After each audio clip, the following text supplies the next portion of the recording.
Hey all, welcome back to another Yu-Gi-Oh! Duel Links video, and today I have a new Mokuba farm video for you guys. I do have the previous one and that still stands true for today, but that was the old unhappy girl farming style. I wanted to move up to something a little bit quicker, a little bit more consistent. So although it's more of a budget type of themed video before that everybody should have access to, this is one that's a little bit more expensive, a little bit more difficult for a lot of the newer players and a lot of even just the casual players to kind of build. So you might be able to hear it in my voice, I'm a little bit sick. I had quite a trip and I got back pretty exhausted, in need of sleep. So the videos in the next little bit might be a little bit sparse, or I might just sound like I have a frog in my throat. Besides the addition of 2 new cards, Mokuba has not changed. His event is exactly the same. I personally like to get the new cards because I like to build a last gamble deck around that, as Dark Flare is one of my best last gamble decks I have right now. And to achieve that, I have an excellent 8,000 point farm for each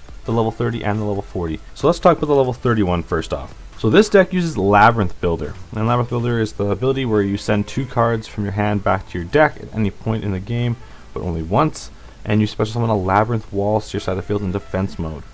Now we use a fusion engine of the Thunder Dragons to help thin out the deck, and so that our double union attack will power up our vassal all the way to over 10,000. And then to get the Labyrinth Wall putting in some work, we use Shield and Sword on it. Shield and Sword swaps the attack and the defense of Shield and Sword. You want to play this before you summon your Thunder Dragon. I made that mistake by accidentally setting the wrong card in the replay you're going to see. But it still works out fine if you use this while your Thunder Dragon's on the field, because Thunder Dragon has enough defense points to not cripple the farm. And thankfully for me, I also have a glossy version of Shield and Sword. And then the most important engine to kind of run in this deck is you need to make sure you have some Emperor's Holidays or other ways of destroying equipped spells or negating their effects altogether, like the Emperor's Holiday. I mostly just chose to use this one because it's a continuous card. Doesn't matter how many he plays, you want to make sure you stop every single one of them. So Emperor's Holiday is just having a continuous effect, and being glossy is the clear choice for me, and I recommend it over all the other options. But just having 3 is definitely not enough consistency for me. I decided to toss in 3 other cards. I kind of knocked that down to 2 for another Jar of Greed, just because I found that I was never having to use all 3. But you can use Ready for Intercepting as well. And that's just target 1 warrior or spellcaster monster on the field and change that target to face down defense position. So that'll stop the equipped spells once he has equipped them and destroy them. So that's pretty good right there. So you can just stall for a little bit until you get your Emperor's Holiday. And then just for the draw engine, we use 3 Good Goblin Housekeeping draw cards equal to the number of Good Goblin Housekeeping cards in your graveyard, plus 1, select 1 card from your hand and return it to the bottom of your deck.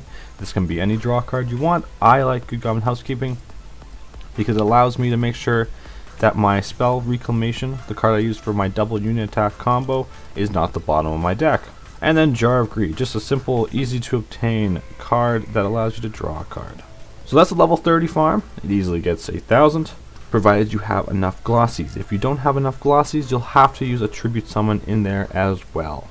And with this farm, we use Elements Unite. Thank goodness, one of the easiest to use farm decks there is, and one of the most easily obtainable farm decks. So with the Elements Unite, you summon out Gate Guardian, turn 1, and that has 3750 attack. Nothing Mokuba has can get over that. And then we also use the Thunder Dragon engine for the fusion summon, and so that your double unit attack has enough attack on your side of the field to bring your vassal up to the required amount.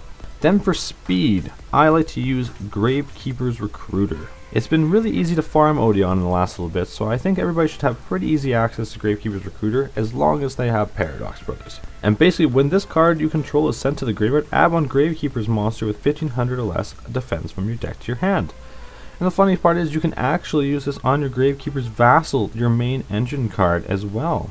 So of course you run 3 of those, and how you get that in the graveyard safely is you use Wonder Wand. So you equip to a Spellcaster type monster, it gains 500 attack.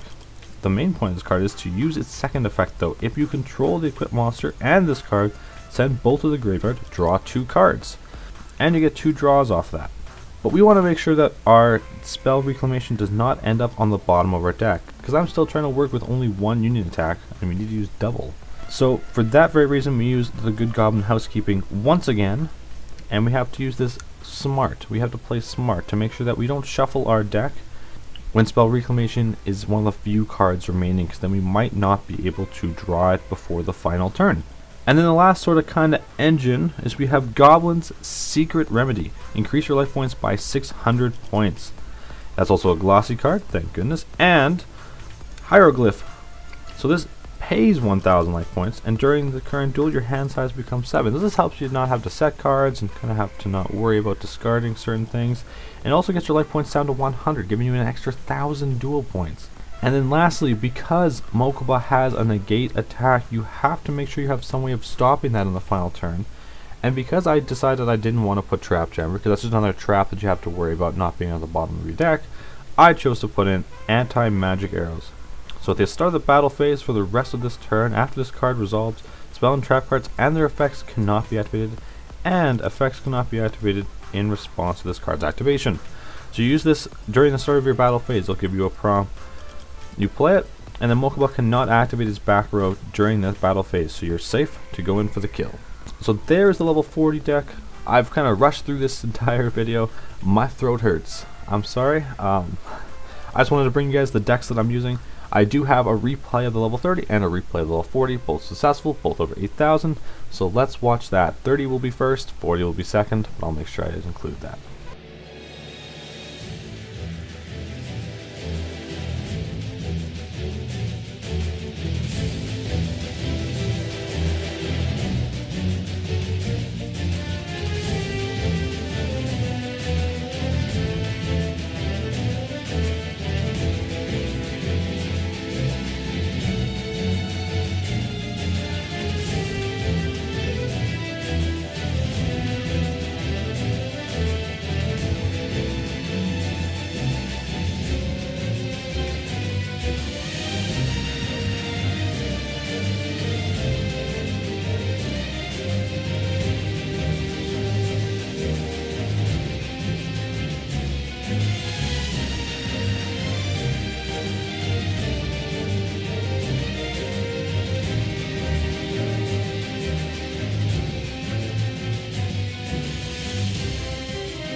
So there you guys have it, a successful farm.